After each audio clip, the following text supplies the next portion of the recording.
William, por que você quis falar sobre narcisismo? Eu não quis.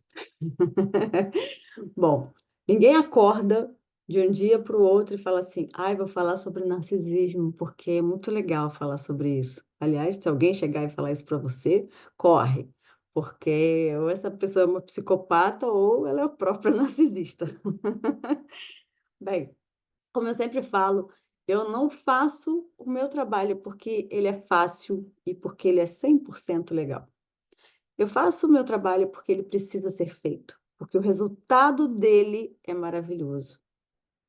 E sobre o narcisismo em especial, é porque essas pessoas que sofreram dessas situações, estão sofrendo dessas situações, precisam ser resgatadas desse fundo de poço em que foram deixadas. Até porque eu já estive lá e só não permaneci porque eu mesma, enquanto sangrava, eu procurei informações para entender o que era aquilo. Falar sobre mãe narcisista é sentir como se você não tivesse nascido de um útero acolhedor, nutridor, e viver como se você tivesse um grito mudo na garganta, como disse a minha cliente Marcela Lobato, em uma música que ela compôs, e talvez ela nem saiba o quanto aquilo fez sentido para mim, pelo menos não até assistir a este vídeo aqui. Se relacionar com um narcisista é o mesmo que você segurar uma mão, mas ela só segura firme na sua mão quando ela precisa. Todas as vezes que você precisa, ela solta a sua mão e finge para todos que está segurando. Quando você olha de fora, você acha que ela está te segurando, que ela está de mãos dadas com você. É aquele segurar frouxo, sabe? Você a segura, mas ela não te segura. Enfim, é mais ou menos assim. O narcisista é alguém que tem vício por ter vícios e que tenta, a todo custo, te fazer se viciar nas loucuras dela. E quando ela não consegue, ela fica com você enquanto você está bem, vai te minando, te minando, tenta te ridicularizar, tenta te diminuir. E quando ela sente que conseguiu te afetar de alguma maneira, te fragilizar de alguma maneira, ela te descarta como um objeto. Porque quando você recebe um tratamento desses, você costuma se sentir mal, né? Ficar mal, tão pequeno, se sentindo tão nada, que você se cala. E com isso, ela sai por cima, na posição grandiosa que ela finge ser. Afinal, ela precisa reduzir o outro para se sentir grande. Ou seja, como ela deixa as pessoas aos frangalhos, as descarta como objetos, as pessoas se calam, ficam perdidas enquanto elas contam as histórias de maneira grandiosa delas e mantêm as vítimas, os alvos ou os sobreviventes, chame como você quiser, muitas vezes, inclusive, sendo chantageadas por dívidas, por coisas de cunho íntimo, como até nudes, por exemplo, que eu já peguei. É assim como nós, bem, não vimos, né, postes mijando em cachorro, eu não vou ser mais uma a coadunar com inversões de valores, inversões de hierarquias, onde as pessoas retas se calam. Quem tem que se envergonhar são os abusadores, são essas pessoas corruptas, corruptas de consciência, corruptas de valores, corruptas de empatia, corruptas de responsabilidade afetiva, corruptas de ética, de fé e de moral. Eu eu não tenho do que me envergonhar. Como digo sempre, eu entro pela porta da frente e é pela mesma porta que eu saio. Eu nunca precisei esconder e nem ficar saindo pelas portas dos fundos. Esse trabalho aqui nasceu por eu não aguentar mais ver a banalização do narcisismo. Uma mãe que invade e agride, né, te agride em seu espaço, mesmo que só verbalmente, invade as suas correspondências, mata um animal de estimação da criança para comer sem necessidade e ainda ri disso, ela é abusiva. Uma mãe que quer impor o que você vai estudar, isso é abusivo sim, isso agride a sua autonomia, o seu direito de ser você e de ir conquistando a sua autonomia de maneira saudável. A minha mãe me acordava com um grito da própria cama dela, para eu me levantar e eu mesma me arrumar para a escola. Na minha adolescência, ela queria abrir as minhas correspondências. Isso é abusivo, invasivo, e não podemos banalizar isso. Queria que eu ficasse cuidando da casa dela o tempo todo, faxinando todos os fins de semana, enquanto a minha irmã passava os fins de semana na casa do namorado, se divertindo. Por mais que a família, os amigos possam colocar panos quentes, isso é uma atitude narcísica e abusiva, sim. Inclusive, com o agravante de colocar um filho como bode expiatório, eu, e a outra filha como a filha de ouro. As pessoas tentam banalizar, colocando como ciúmes, bobagens, que você tem mais é que ser grato porque ela te deu a vida, que isso veio de outras vidas e que ela está velha. Mas não é só isso. Isso é abusivo e pronto. E quem fica minimizando as coisas, que vai estudar. Porque eu, apesar de tudo que eu passei, eu não parei na vitimização e fui estudar para entender os limites dos outros, os meus limites, evitar repetir padrões sendo abusiva com outras pessoas, mas sem ficar recebendo abusos de quem deveria me proteger, me acolher, me respeitar. E estou falando, inclusive, de dever constitucional, do papel de mãe mesmo. O que vimos hoje, por falar em papéis, um monte de guru falando sobre papéis, de como as pessoas devem se comportar. A mulher sempre, né? A mulher madura, a matriarca, a feminina, e o homem, o provedor. Por experiência própria, se fosse só isso, eu não teria tido problemas nenhum em relacionamento. Eu sempre fui muito parceira em todas as horas. Eu gosto de sexo. Eu cuidava dele, do filho dele, dos animais. E ele era bem provedor e gentil, principalmente na frente de outras pessoas, desde que eu aceitasse as triangulações como algo normal. Não questionasse suas críticas a tudo e a todos, inclusive aqueles com quem ele convivia e que eu, né, deveria normalizar, inclusive ele alterar a voz para mim. Como eu nunca aceitei, como dizem, catei meus panos de bunda e saí, né? Então, o buraco é bem mais embaixo do que esses rótulos superficiais, rasos, estão sendo colocados aí e considerados como solução para tudo. Por trás de muitos homens provedores estão mulheres abusadas de maneira velada e oculta, assim como por trás de muitas mulheres bem resolvidas, que saem com vários homens e não têm responsabilidade afetiva com nenhum, estão muitas mulheres narcisistas e não e às vezes até mães que utilizam os próprios filhos para triangularem em relacionamentos, porque um macho é mais importante do que o exemplo que ela dá ao seu filho. Até mesmo quanto ao valor que ela deveria se dar, se portar perante um homem, usando os filhos como ferramenta de conexão com o ex, que já tem outro relacionamento, às custas de quê? De dar exemplo para os filhos, que a filha dos outros não merece respeito?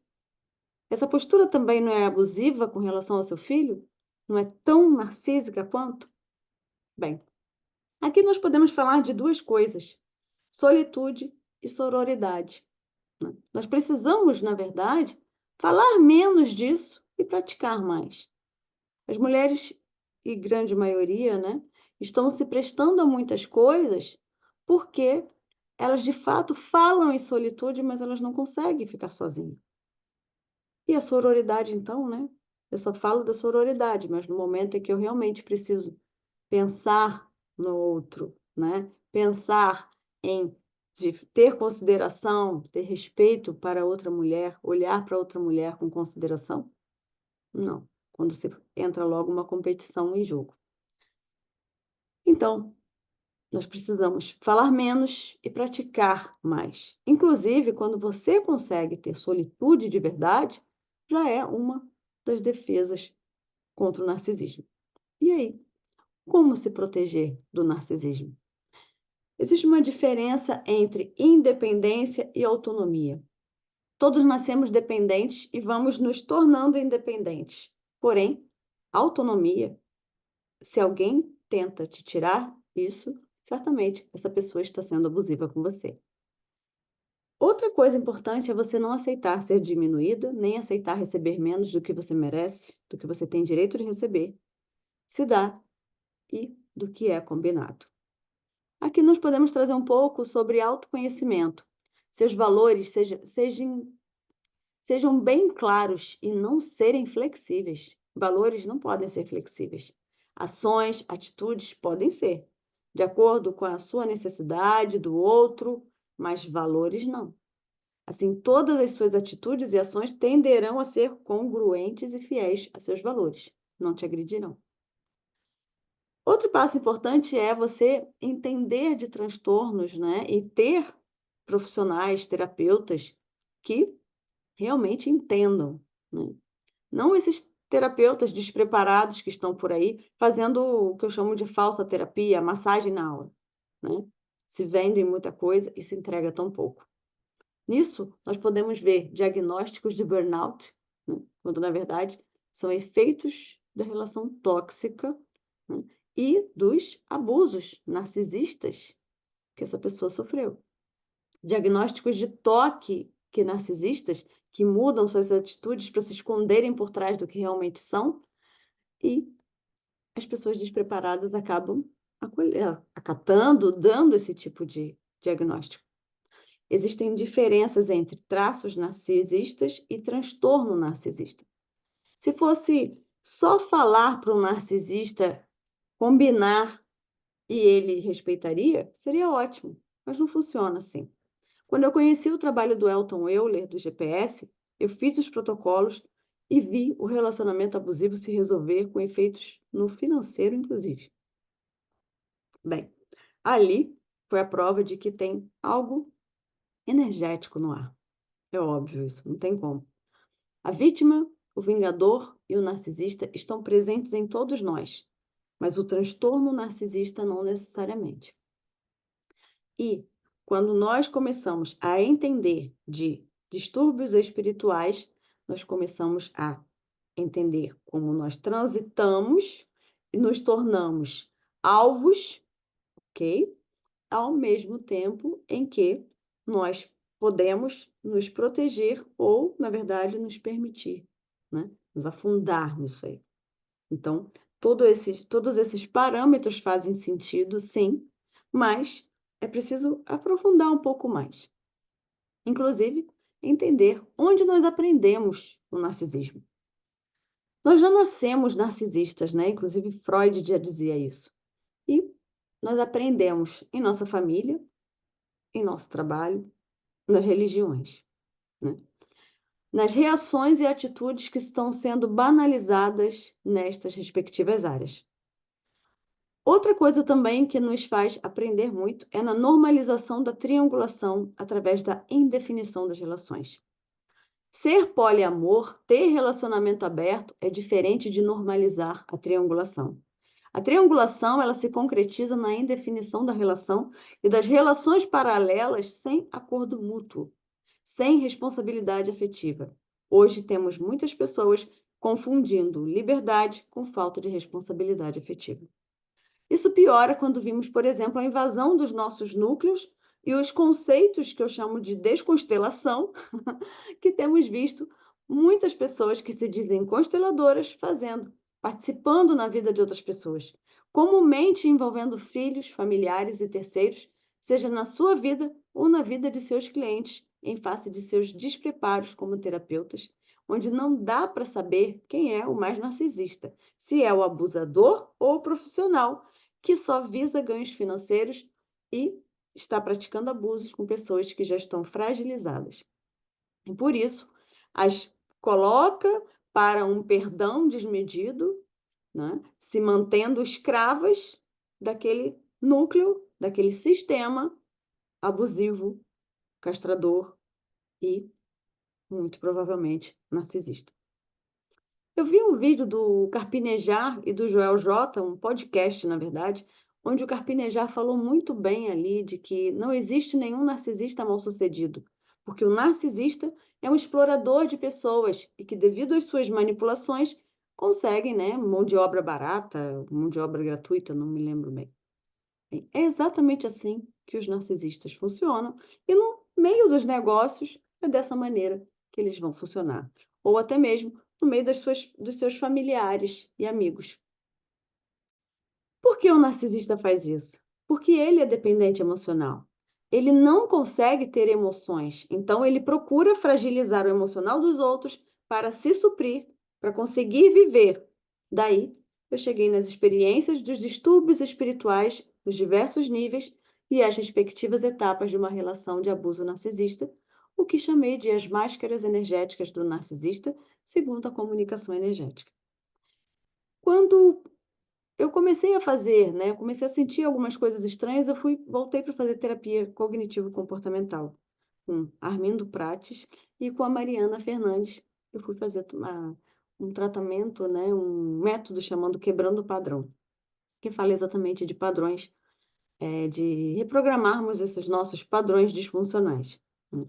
Então, ali eu comecei a, de fato, entender o que estava acontecendo, por que que estava tudo algumas coisas bem estranhas na minha vida. Então, quando você está sofrendo um abuso narcisista, você tem dúvidas se você é o narcisista, se você está como vítima, se você é o vingador. Por quê? Porque o narcisista, ele inverte tudo, ele transfere para você, né. E aí, muito importante que você tenha consciência das etapas. A primeira das etapas, que na verdade as pessoas falam que, eh, a primeira etapa que teve comigo, inclusive, foi o um descarte, né.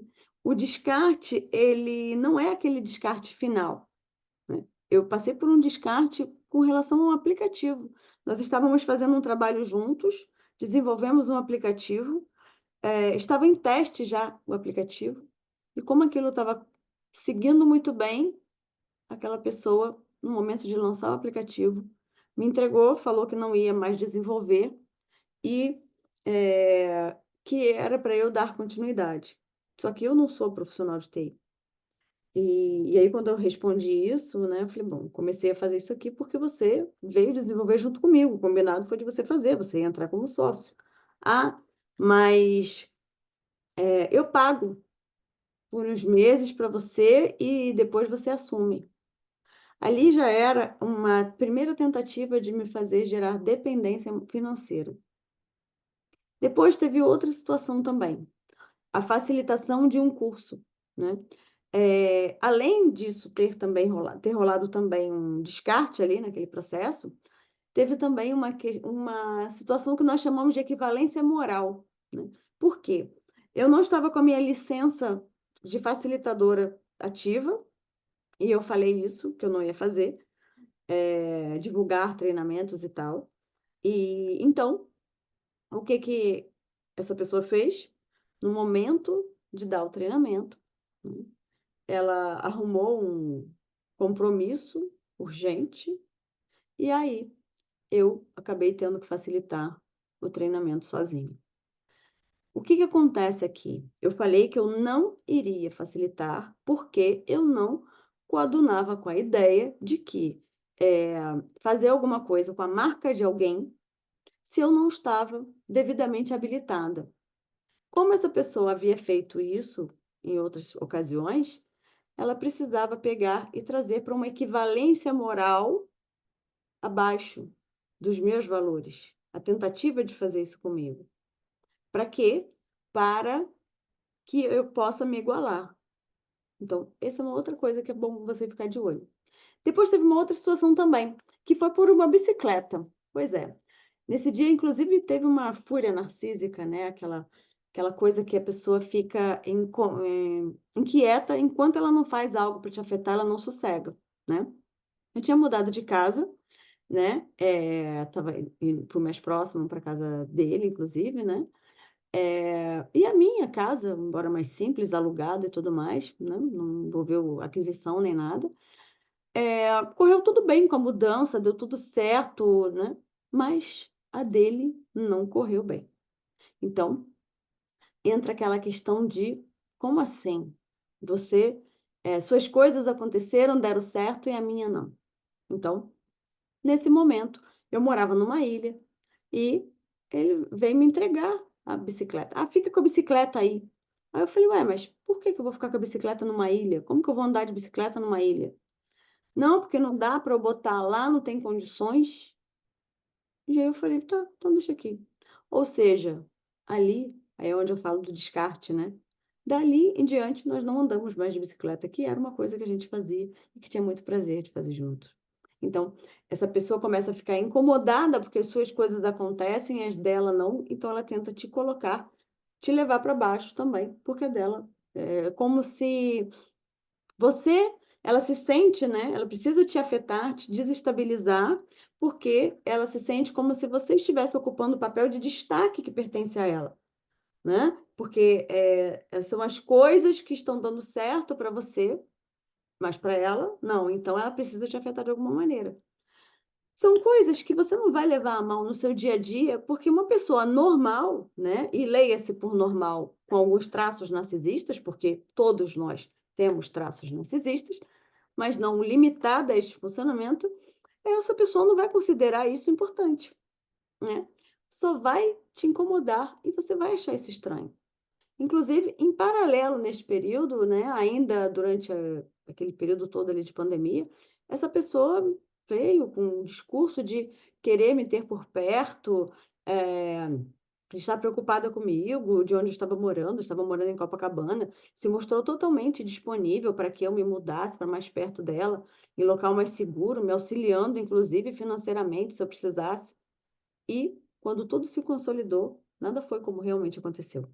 Várias vezes eu questionava por que ela era uma pessoa tão solícita, até para estranhos, e comigo, que estava sempre ao seu lado em todos os momentos que ela precisou diversas vezes em vários procedimentos, médicos, cirúrgicos e tudo mais, né. E ela só me ajudava quando eu estava com a corda no pescoço. Inclusive, ali eu comecei a ter alguns sintomas que foram diagnosticados como burnout. E hoje eu sei, eu entendo claramente que já eram aquela coisa do abuso narcisista que vai minando as suas energias e eu não tinha clareza. Mesmo procurando mais de um terapeuta, né? Teve um, inclusive, que ficou atendendo a essa pessoa por mais de um ano e nunca chegou nem a cogitar nada de estranho ali nele. Por isso que eu falo da terapia e da massagem na aura, o que é bem diferente. A Daniela Figueira, minha amiga, que inclusive ia fazer esse vídeo aqui comigo, só que tivemos problemas de internet, de fuso e tudo mais, né? Ela é uma amiga queridíssima minha, de anos, me deu de presente uma sessão com uma terapeuta, psicóloga, e ali eu comecei a ter algumas clarezas de que algo não estava bem comigo. E, embora eu não tenha obtido clareza sobre o abuso de um narcisista oculto em si, alguma ficha caiu de que aquilo não era normal, aquela não era eu. E o principal, onde estava a minha força, a minha energia, a minha garra? Naquele momento eu comecei a busca, os tratamentos, e me mudei de cidade. Hoje, tendo clareza, e eu sei que sem querer eu fiz o tratamento que chamamos de pedra cinza, que é muito aconselhável que você faça também, que é começar a se afastar e não reagir ao que o abusador tenta despertar, tenta fazer em você. Não foi fácil, não foi rápido, não foi tão consciente. É uma sensação que você tem de que estão invalidando seus sentimentos, suas necessidades, mas você não entende bem o que é aquilo. Se vem mesmo dessa pessoa. Enfim, você tem uma clareza de que algo está desconexo, mas não tem forças e nem clareza suficiente para agir e simplesmente cortar esse laço. Hoje eu entendo, inclusive, que isso é natural, porque ela não possui empatia emocional, mas você continua tendo, né? Eu continuava tendo, continuava funcionando assim. Por isso até eu sou muito cuidadosa com os meus clientes nestas questões e não soltando a mão delas diante da primeira ou da segunda recaída ou da falta de clareza de seus processos. Eu estou aqui para auxiliá-las a tratar os traumas e os padrões que a fizeram entrar naquele relacionamento, não a julgá-las e muito menos fazer, né, criar um novo trauma, que é arrancando a fórceps os seus sentimentos, que todos nós temos, e estamos na mesma jornada de aprendizado e superação. É por isso que todo terapeuta precisa de outros terapeutas para as suas questões. Eu não sou perfeita, ninguém aqui é. Se assim fosse, eu mesma não passaria por essas coisas.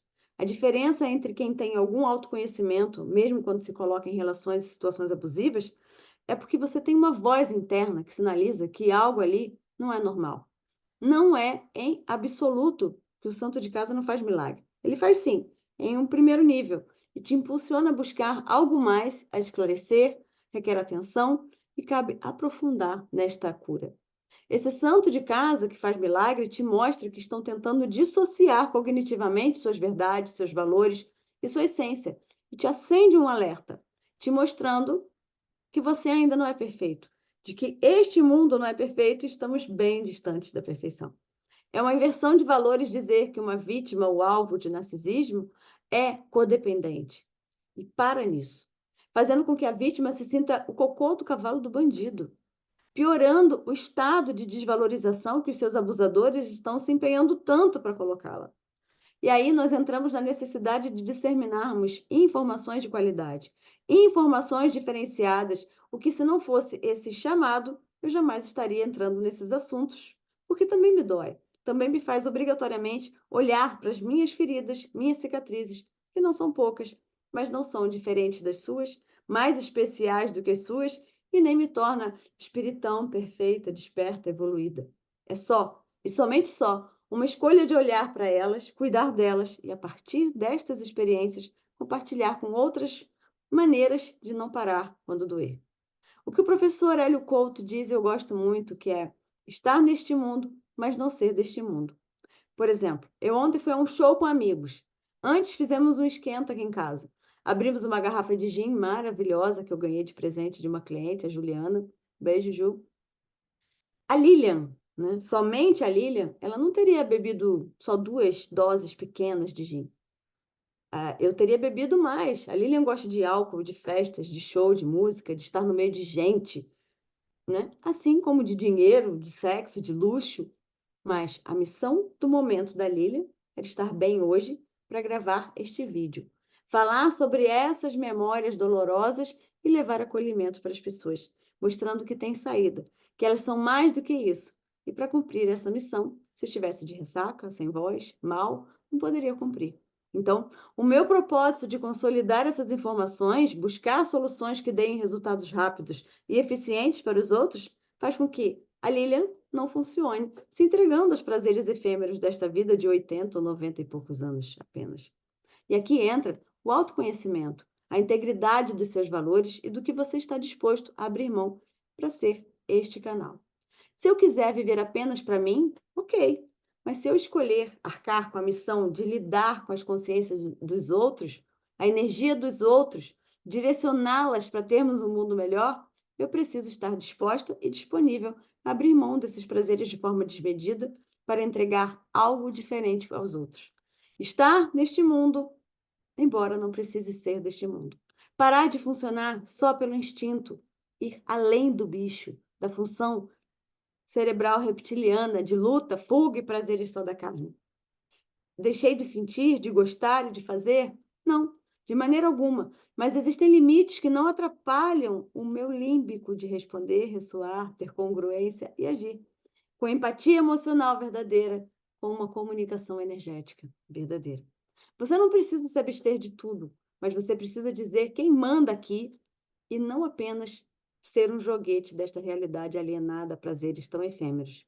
Isso, inclusive, já é um treinamento antinarcisismo, que separa quem somos nós, falhos, com traços narcísicos como todos, mas sem precisar mergulhar, desenvolver e transformar em um ser completamente narcisista que usa os outros e os descarta quando estes te desobedecem ou não te servem mais como um suprimento para estar bem na fita.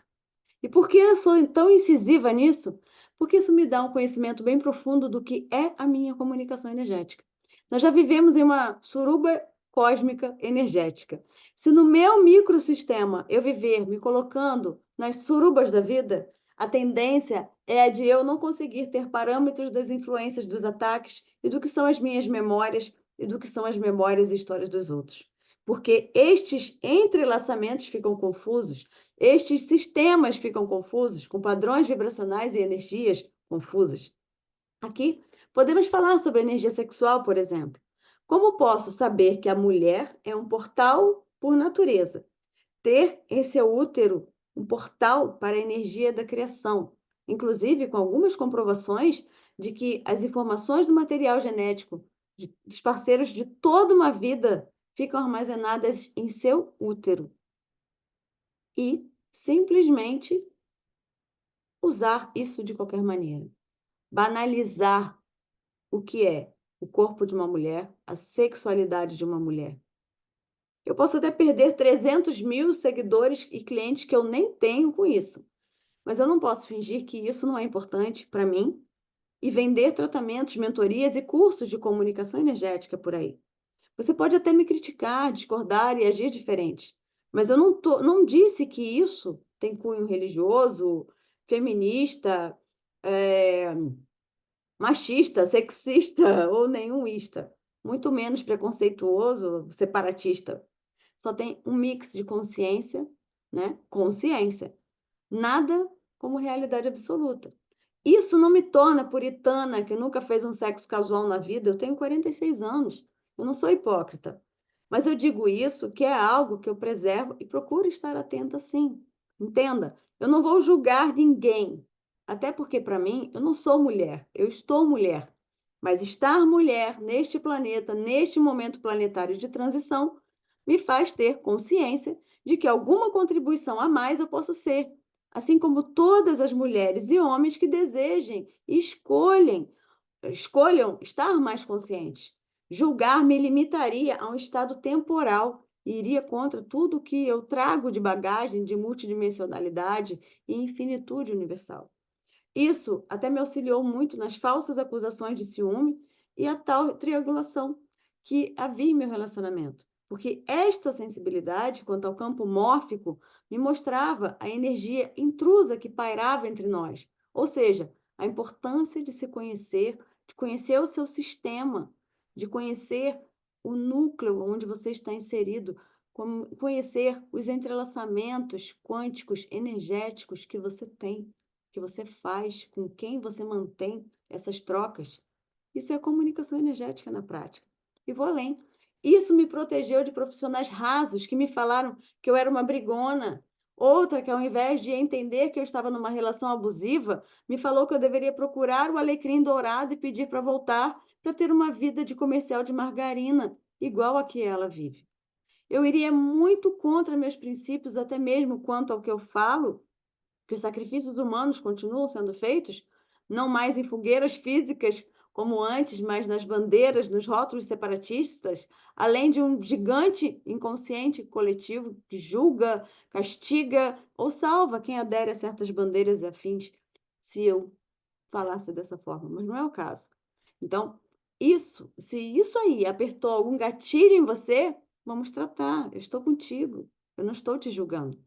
Saber quem você é e com que você se entrelaça energeticamente te dá uma direção e clareza quando estão tentando fazer distorções cognitivas, projeções, triangulações, gaslighting, despersonalizações e descartes, que são etapas de um abuso narcisista. Vai te mostrar quando os narcisistas de plantão vierem com aqueles discursos prontos para te emoldurar e te sequestrar. Até porque nós estamos em uma sociedade narcisista. Esse caos é devido a isso. Você, assim, terá argumentos contra eles. Você saberá quando eles te apoiam ou se só fingem te apoiar diante da sociedade, diante do lançamento de um livro, que é quando ele tem algum status perante a família, por exemplo, ou quando você trava uma coluna ou tem um evento importante para você, e como ele não terá status envolvidos ali, essa pessoa te deixa só com uma desculpas, com ocupações supérfluas, como não poder faltar a uma academia. Isso separa se você se paralisa diante de uma crítica, uma falta de assistência, se vitimizando, ou se você sabe o que realmente está acontecendo e que pode te tirar desta situação, sem se paralisar e se calar, como eu estou fazendo aqui e agora com você. As ações do narcisismo, principalmente o oculto, vão muito além do que nos relacionamentos afetivos. Estão no marketing, nas religiões, nos negócios, na política, nas famílias, nas amizades e nos relacionamentos como um todo e de maneira silenciosa. E o que eu descobri é que ele se dá através dos níveis de distúrbios espirituais elencados pela apometria do Dr. José Lacerda. E por isso é tão danoso. Eu não estou repetindo isso como um desses papagaios de espólios que vimos por aí. Eu tenho fundamentação para isso. Estou aqui colocando a minha experiência profissional, assim como horas e horas de estudos e conhecimento empírico nos meus atendimentos e mentorias, tanto na área de auditoria de fraudes, como na área de desenvolvimento humano e inteligência emocional, assim como nos diagnósticos falhos de depressão, síndrome do pânico, fibromialgia, sem contar nos diagnósticos distorcidos e subvalorizados das altas habilidades e superdotação. Já passou do tempo de falarmos aqui sobre a importância do ego saudável, de saber se impor, se reconhecer, reconhecer suas habilidades, sua capacidade de lidar com elas, de saber com clareza onde começa e onde terminam as traições de ser para ser, que vão muito além de quatro paredes. Elas estão presentes até mesmo nos negócios, nas parcerias, nas vendas, onde apenas um lado ganha, em detrimento do abuso financeiro com o outro. A diferença entre gratidão e pacto, a armadilha que está por trás do agradecer a tudo de ruim que te acontece e como isso mina a sua capacidade de sair das relações abusivas, até mesmo nas religiões. Isso, inclusive, nos traz a uma pergunta: será que já não passou do tempo também de nos humanizarmos mais quanto ao tratamento entre nós humanos e seres e pararmos de tentar humanizar a Deus? Porque tudo o que temos feito com isso é nutrir o inconsciente coletivo abusivo e doutrinador, criado pelo homem para nos afastar da real essência criadora, cuja fagulha da consciência está em nós, e essa visão limítrofe só nos afasta das nossas reais capacidades de criarmos um mundo melhor, curas de nossas dores, mazelas, sofrimentos e medos, nos mantendo numa síndrome de Estocolmo, amando a um inconsciente coletivo tão danoso, cuja essência criadora já não habita mais ali. Não tem sequer ressonância com tantas barbaridades feitas em seu nome e até mesmo sendo usada como ferramenta de marketing. O que será que realmente é Deus, o Criador, a essência criadora e o que é o inconsciente coletivo que está tão desesperado por sofrimento, suprimento, que atrapalha até mesmo sistemas de internet e boas ações como essas buscam o seu lugar de fala? Nestes 30 anos de trabalhos com terapia, treinamentos e mentorias, cuidando de pessoas, muitas vezes eu me perguntei como eu, precursora do Viver em Fluxo, tinha dificuldade em colocar alguns trabalhos para rodar e escalar. Principalmente os que envolvem devolver esse poder às pessoas de criar a vida que elas desejam, saírem de situações abusivas, dores físicas, psíquicas e espirituais. Hoje, eu só me pergunto duas coisas: por que eu faço o que eu faço? E como eu faço para não parar? Dito isso, este vídeo, que era para ser com uma outra pessoa muito querida, e tivemos problemas com a internet, erros de sistemas, diferença de fuso horário, enfim, eu não me paralisei. Na verdade, eu aprendi uma coisa muito importante. Nós não sofremos de escassez, seja de amor, atenção, carinho, dinheiro, bens. Nós sofremos de mediocridade, quando nos limitamos a fazer apenas o que a média faz, o que todos, a grande maioria aqui está fazendo. Ao contrário de outros momentos em que batia aquela preguiça de assistir, eu fluí entre os espaços e formas para que eu consiga trazer para você algo bem interessante. Né?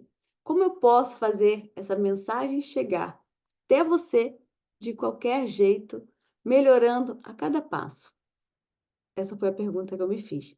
Então, o que antes seria apenas um vídeo sobre o tema de um livro que eu estou escrevendo, você que ficou comigo até aqui terá a oportunidade de ingressar no meu mais novo treinamento, que será acrescentado na primeira etapa da Academia da Comunicação Energética, que é o Narcisismo Oculto, a Máscara Energética do Narcisista, onde terá também a formação em apometria e em comunicação energética.